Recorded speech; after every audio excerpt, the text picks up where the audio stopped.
To my YouTube channel. Friends, हम देखेंगे कि एसी मोटर और डीसी मोटर में क्या डिफरेंस है और एसी मोटर किसे कहते हैं, डीसी मोटर किसे कहते हैं। तो फ्रेंड्स, चलिए शुरू करते हैं वीडियो। और सबसे पहले आपको इस चैनल को सब्सक्राइब कर लेना है और शेयर कर देना है फ्रेंड्स। तो सबसे पहले स्टार्ट करते हैं, एसी मोटर क्या होती है। तो फ्रेंड्स, जो अल्टरनेटिव करंट यानी एसी करंट से चले वो हमारी एसी मोटर होती है, और जो डीसी करंट से यानी डायरेक्ट करंट से ऑपरेट हो या यूज हो तो उसको हम डीसी मोटर कहते हैं। तो फ्रेंड्स, अब बात कर लेते हैं। फ्रेंड्स, जैसा कि हम देख पा रहे हैं एसी मोटर और डीसी मोटर में डिफरेंस क्या क्या है। तो आप इसके पार्ट्स को अगर देखेंगे तो इनमें काफ़ी डिफरेंस नज़र आएगा फ्रेंड्स। तो इनके जो पार्ट्स नेम हैं तो काफ़ी सही हैं। तो देखें, आप इसमें पूरे मेंशन किए हुए हैं ऑलरेडी। तो इसमें जैसे कि डीसी मोटर में कम्यूटेटर होता है, और जो हमारा एसी मोटर होता है उसमें स्टेटर होता है, स्टेटर वाइंडिंग होती है। तो काफ़ी एयर गैप होता है, आर्मेचर होता है, शाफ्ट होता है। तो ये आप नेम इनको ज़रूर याद रखें फ्रेंड्स। अब बात करते हैं फ्रेंड्स, एसी मोटर टाइप्स यानी एसी मोटर कितने टाइप्स की होती हैं फ्रेंड्स। फ्रेंड्स, अगर बात करें टाइप ऑफ एसी मोटर की, यानी एसी मोटर दो टाइप की होती हैं। एक तो होती है इंडक्शन मोटर और होती है एक सिंक्रोनस मोटर।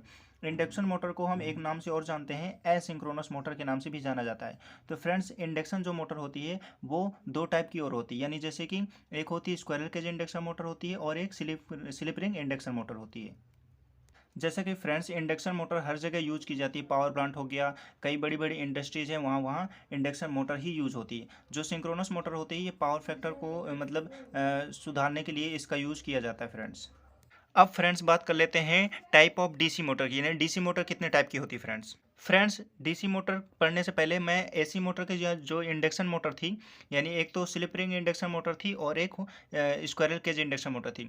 जो स्लिप रिंग इंडक्शन मोटर होती है, तो जो हमारी सिंगल फेज मोटर है उसके रोटर में क्या होता है, तीन स्लिप रिंग्स कनेक्ट की जाती हैं, जो कि एक्सटर्नल रेजिस्टेंस के थ्रू। तो तीन ये जो हमारी स्लिप रिंग्स होती हैं जो कि इस यानी रोटर के ऊपर इस्टेब्लिश की जाती है या कनेक्ट की जाती हैं फ्रेंड्स। तो ये बेसिक पॉइंट थे फ्रेंड्स इस स्लिप रिंग इंडक्शन मोटर के। अब बात करते हैं जो कि हमारे पास स्क्वायरल केज इंडक्शन मोटर है वो किस टाइप की होती है फ्रेंड्स। फ्रेंड्स, ये रही हमारे पास squirrel cage induction motor. Squirrel cage induction motor ये किस नाम से पड़ा है। तो फ्रेंड्स, इसका जो रोटर होता है यहाँ पे, ये जैसे सपोज दैट ये रोटर है, इसका रोटर जो होता है ये क्या होता है, गिलहरी के समान होता है, यानी उसके स्ट्रक्चर के समान होता है। इसलिए इसके रोटर के हिसाब से इसको स्क्वायरल केज इंडक्शन मोटर नाम दिया गया फ्रेंड्स। अब फ्रेंड्स, बात कर लेते हैं टाइप ऑफ डीसी मोटर की, यानी डीसी मोटर कितने टाइप की होती हैं। तो फ्रेंड्स, पहले नंबर पे आती है हमारे पास सीरीज मोटर होती है, दूसरे नंबर पे शंट मोटर, और तीसरे नंबर पे होती है कंपाउंड मोटर। तो फ्रेंड्स, सीरीज मोटर क्या होती है। तो फ्रेंड्स, जो सीरीज मोटर है वो क्या होती है कि एक सीरीज डीसी मोटर जो मतलब आर्मेचर और फील्ड वाइंडिंग को एक समान डीसी सप्लाई सोर्स के साथ सीरीज में जोड़ती है। तो फ्रेंड्स, ये होती है हमारे डीसी सीरीज मोटर। क्या होती है डीसी सीरीज मोटर, कि ये एक डीसी सीरीज मोटर आर्मेचर और फील्ड वाइंडिंग को एक समान डीसी सोर्स के साथ यानी डीसी सप्लाई के साथ सीरीज में जोड़ती है। तो ये हमारी क्या होती है, सीरीज मोटर। अब बात करते हैं शंट मोटर की, यानी डीसी शंट मोटर क्या होती है। फ्रेंड्स, जो शंट मोटर होती है इसमें क्या हो, जो तो फील्ड वाइंडिंग होती हैं वो क्या होता है, पैरेलल कनेक्ट होती है, यानी जितनी भी वाइंडिंग है वो पैरेलल ही कनेक्ट होती हैं। तो एक पॉइंट तो ये आप इस पर याद रख सकते हैं, शंट मोटर्स होती है वो, इसमें जो फील्ड वाइंडिंग है वो पैरेलल कनेक्ट रहती है। अब जो कंपाउंड वाइंडिंग यानी सॉरी कंपाउंड मोटर है, इसमें जो फील्ड वाइंडिंग्स होती हैं वो सीरीज में भी कनेक्ट होती हैं और पैरेलल भी कनेक्ट होती हैं। तो ये एक पॉइंट इसमें भी आप नोट डाउन कर सकते हैं और एग्जाम में आप लिख सकते हैं अच्छे मार्क्स के लिए। फ्रेंड्स, अब बात करते हैं, हमारे पास एक यूनिवर्सल मोटर होती है यानी स्पेशल मोटर। यानी हमने आपको बताया कि जैसे कि दो टाइप की होती हैं, बेसिकली तीन टाइप की होती हैं, यानी आपको मेन आपको दो मोटर ही याद रखनी है, एसी मोटर और डीसी मोटर। अगर आप तीसरी मोटर का नाम भी बताते हैं तो आपके पास प्लस पॉइंट होता है। तो फ्रेंड्स, तीसरी मोटर होती है स्पेशल मोटर। स्पेशल मोटर में काफ़ी टाइप्स आते हैं, जैसे कि यूनिवर्सल मोटर होगी, स्टेपर मोटर होगी, सर्वो मोटर होगी। तो ये तीन टाइप की मोटर्स आती हैं। तो आप अच्छे मार्क्स के लिए ये भी मोटर आप लिख सकते हैं। तो फ्रेंड्स, सबसे पहले बात करते हैं यूनिवर्सल मोटर। यूनिवर्सल मोटर ये क्या होती है, ये फर्स्ट नंबर है। यानी ये मोटर क्या होती है कि ये एसी सप्लाई यानी एसी सप्लाई और डीसी सप्लाई, डीसी सप्लाई यानी ये दोनों से ही ऑपरेट होती है। यानी इसको हम एसी सप्लाई से भी चला सकते हैं और डीसी सप्लाई से भी चला सकते हैं। तो एक तो ये प्लस पॉइंट हो गया आपका। यूनिवर्सल मोटर क्या होती है, जो मोटर ये बेसिकली एसी मोटर ही होती है, लेकिन इसको हम एसी सप्लाई से भी चला सकते हैं और डीसी सप्लाई मोटर से डीसी सप्लाई से भी चला सकते हैं। तो ये मेन पॉइंट है फ्रेंड्स। अब फ्रेंड्स बात करते हैं सर्वो मोटर, यानी सर्वो मोटर क्या होती है। तो ये हमारा दूसरी मोटर है जो कि स्पेशल मोटर में से आती है। तो सर्वो मोटर सबसे पहले लिख लेते हैं। अब ये सर्वो मोटर क्या काम करती है और क्या होती है। तो सर्वो मोटर हम वहाँ पे यूज़ करते हैं जहाँ पे हमें एक ही एंगल की ज़रूरत हो, यानी ऐसा कुछ सामान या जैसे कि एक ही एंगल में, जैसे सपोज दैट ये हमारी क्या है, एक दीवार है और यहाँ पे हमारी क्या है, सर्वो मोटर लगी हुई है सपोज दैट, ठीक है। अब क्या है, यहाँ पे एक सामान रखना है और एक सामान यहाँ पे कुछ भी रखना है आपको, सपोज दैट ये बॉक्स है।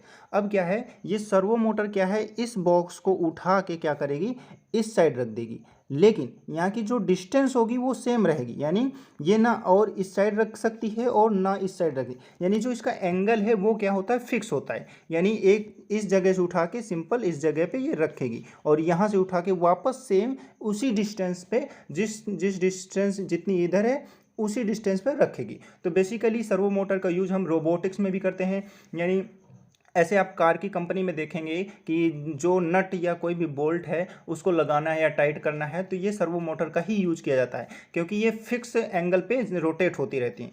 तो ये भी एक अच्छा पॉइंट है सर्वो मोटर का। तो आप इसमें लिख सकते हैं एंगल, यानी एंगल को सपोर्ट करने के लिए या उसको फिक्स करने के लिए सर्वो मोटर का यूज किया जाता है, यानी किसी चीज़ को फिक्स जगह पर मूव कराने के लिए, यानी किसी रोटेट कराने के लिए। सपोज यहाँ पे हम रोटेट करा सकते हैं कोई भी चीज़ है, तो यहाँ पे हम सर्वो मोटर इसको रखेंगे तो वो इसी एंगल पे, यानी जिस एंगल पे हमने सर्वो मोटर को फिक्स कर रखा है या उसकी कैपेसिटी के हिसाब से ही वो रोटेट होगी। तो फ्रेंड्स ये सर्वो मोटर का यूज़ हम रोबोटिक्स में भी कर सकते हैं हर जगह, यानी ज़्यादातर सर्वो मोटर का यूज़ किया जाता है जहाँ पे हमें ऐसी चीज़ों की ज़रूरत होती है, जैसे कि कोई भी एंगल को फिक्स करना या किसी चीज़ को रोटेट कराना, ये किसी फिक्स एंगल पर, ठीक है, समझ रहे हैं फ्रेंड्स। तो ये होती है हमारी सर्वो मोटर। अब बात करते हैं स्टेपर मोटर क्या होती है।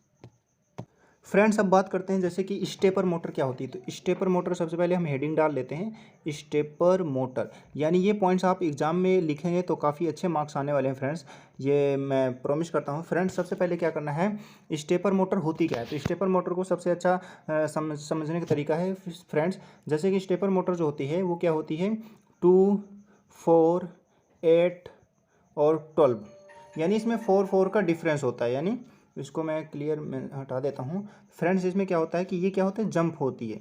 सपोज दैट यहाँ पे ये 4 है, 4 के बाद 8 हो गई, यानी ये जंप यानी स्टेप हो रहे हैं।